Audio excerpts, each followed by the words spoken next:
Ladies and gentlemen, I am Sid Alpha, and welcome to Line of Sight, the Exclusive Games weekly news roundup, and I do have a couple of things to go over before we launch into the news for the week. If you would like to skip this portion, as always, timestamps will be listed down in the description below. First, it's time we revisit bacon. Now, a while back I asked how many of you would be interested in an exclusively bacon or some other form of bacon/gaming themed merchandise, and the responses were pretty good for the number of viewers these videos tend to have. So I kept to my promise and I brought the idea to the powers that be. Now, as we're all extremely busy people, that sort of decision is not one that is made rapidly. However, I'm pleased to announce that the concept of exclusively games, and particularly exclusively bacon merchandise, is at least being seriously considered. So if you would like to see that happen faster, let me know down in the comments. Show your love for the greatest of all foods, the food that makes all foods better, exclusively bacon. Also, I happen to notice that the channel has reached 50,000 subscribers now, so we have a big win there. The channel has more than doubled in size since the very first Line of Sight video, and here we are on number 17. So cheers to each and every single one of you for making that happen. This channel would not be possible without your viewership and your continued support, and here's hoping we make this channel into one of the best on the internet, second only to my own, of course.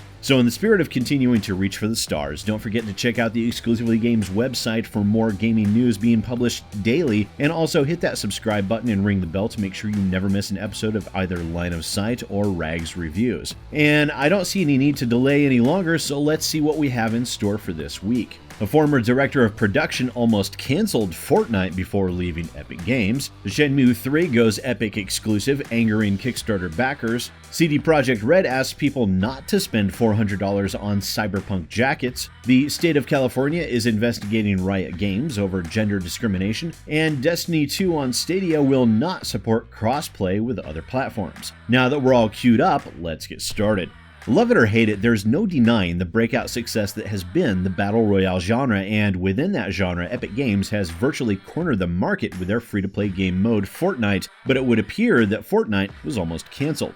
This information came from a Game Informer interview with Rod Ferguson, who was the former director of production at Epic Games, during which Ferguson discussed how he had tried to cancel Fortnite while he was with Epic Games, and had he remained there, the game most certainly would have been canceled as the game did not meet his standards. In that interview, he stated, "If I stayed at Epic, I would have canceled Fortnite. Absolutely. Before I left, I tried to cancel Fortnite when it was just Save the World. That was a project that had some challenges. As the director of production at the time, that game would not have passed my bar for something we should have continued to keep going."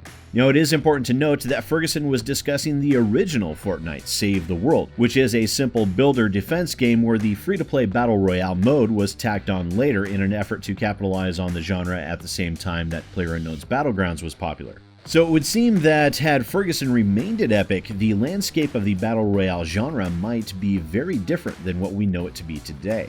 Our next story involves Shenmue 3 and the outrage generated over it becoming yet another entry in the long list of Epic Store exclusives. Back during the Sony E3 2015 conference, YesNet had announced they would be holding a crowdfunding campaign for Shenmue 3 with an initial goal of $2 million. The reason for that was both to lighten the burden on prospective publishers and also to gauge whether or not there would be enough interest in the game to go through the process of creating it. And the interest was definitely there. As the Shenmue 3 Kickstarter page tells us all we need to know about consumer interest, with over 69,000 backers pledging a combined total of over $6.3 million. Since 2015, YesNet has teamed up with the publisher Deep Silver, the same publishers behind Metro Exodus, and a driving factor behind that game's becoming an Epic Store exclusive as well. Now, in the announcement made on the game's Kickstarter page, YesNet had this to say: "We are happy to announce that Shenmue 3 for PC will be an Epic Games Store exclusive. Development for Shenmue 3 has been moving forward using Unreal Engine, and the support we have received from Epic has been excellent. But most importantly, in looking for the most enjoyable experience on PC, it was decided together with Deep Silver, after much discussion, that the Epic Games Store would be the best distribution platform option." In response to this, many Kickstarter backers expressed their outrage that they were being forced into a game store not of their choosing or their liking, as up until that point it was posted that Shenmue 3 would be coming to Steam. responding to emails backers had sent in, the Shenmue 3 team released this official statement. "Thank you very much for contacting us. The launch was previously planned for distribution on Steam, however, it was decided together with Deep Silver after much discussion that the Epic Game Store would be the best distribution platform option. Shenmue 3 will be distributed through the Epic Game Store and will require the Epic Game Store client to activate. We apologize for this sudden change in platform, however, refunds will not be granted for this change. We thank you for your support and look forward to delivering the Shenmue experience fans everywhere have been waiting so long for." And on the 14th of June, YSNet followed up on this controversy with the following update. "We want to make sure that the backers are aware that we are listening to their concerns. We kindly ask all of our fans to have some patience. We are currently at E3 demoing the game and need to get back to our respective offices to assess the situation and together find a way forward to justify the trust you placed in us." So it seemed that while backers are screaming for refunds, YSNet does not yet appear willing to begin handing out refunds and may attempt another method of calming down the enraged backers. And in our next story, it looks like CD Projekt Red may be winning even more popularity contests with gamers than they already have. During the E3 2019, CD Projekt Red surprised everyone with the most recent social media darling, Keanu Reeves, and if any of you wonder why he's become so popular, it is because of an endless number of interactions similar to this one right here. Yeah. Okay, but let me tell you, the feeling of being there, of walking the streets of the future, is really going to be breathtaking. You're breathtaking. You're all breathtaking.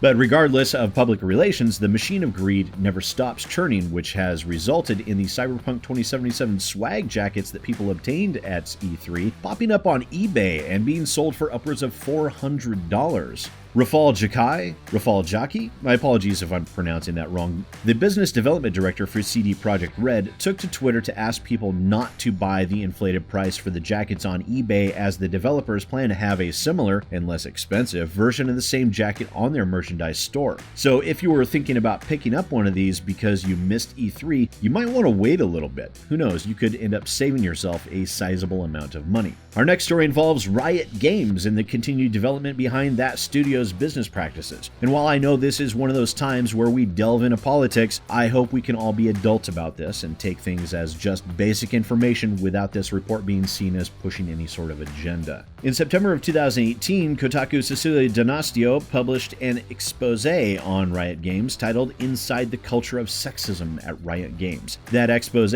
started a long line of issues for the development studio that are still continuing today. In November of last year, Donastio posted another article discussing a former employee filing a lawsuit against Riot Games for gender discrimination. Now, as of June 13th, the California Department of Fair Employment and Housing has decided to get involved, and that the DFEH is filing an investigation enforcement suit against Riot Games. In response to this investigative suit, Riot Games shared a response with Kotaku, which reads, "We've been in active conversation with the DFEH since its inquiry began. Investigations like this can arise when there have been allegations of workplace disparity, and we've been cooperating in good faith with the DFEH to address its concerns. During this time, we've promptly responded to the DFEH's requests and have produced over 2,500 pages of documents and several thousand lines of pay data so far. We've also made several recent requests that the DFEH participate in a call with us to address their requests. To date, those requests have been unanswered."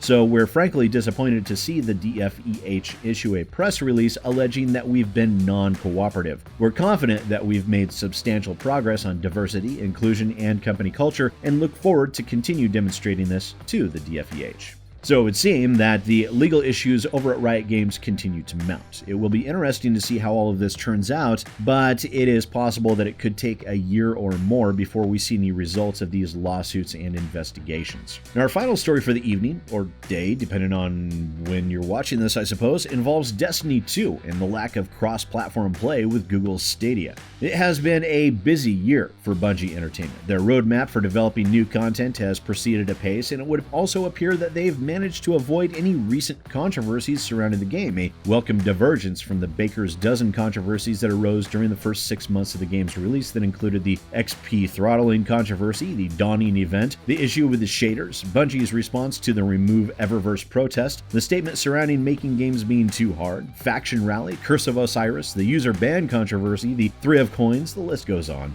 However, there was some good that came out of the controversies that caused a depressed number of active players and income. It allowed Bungie to wrest control of Destiny 2 back from Activision, who have themselves been keenly interested in divesting themselves of any property that is deemed only marginally profitable in favor of their more live service and mobile-focused content. This has allowed Bungie to make some positive strides with the game, announcing that it would be moving to Steam and making sure that everyone's player accounts would be universal and they would not lose access to their characters or equipment. With the Shadow Keep DLC that is slated to be released this fall, Bungie plans to move fully off of Blizzard's Battle.net client and over to Steam, introducing a free-to-play model that we will see Bungie charging only for standalone DLC expansions, but the free-to-play model also containing all of the Year 1 content. However, while cross-saving will be a reality with your accounts regardless of platform, cross-play is another matter. Now, per a Bungie FAQ, Stadia, much like consoles and the Steam version of the game, will exist as their own separate platforms, so Google Stadia players will only be able to play with other Stadia players. While this is already a reality with console players, one can only hope that Bungie opens up the game for cross-platform play at some point in the future.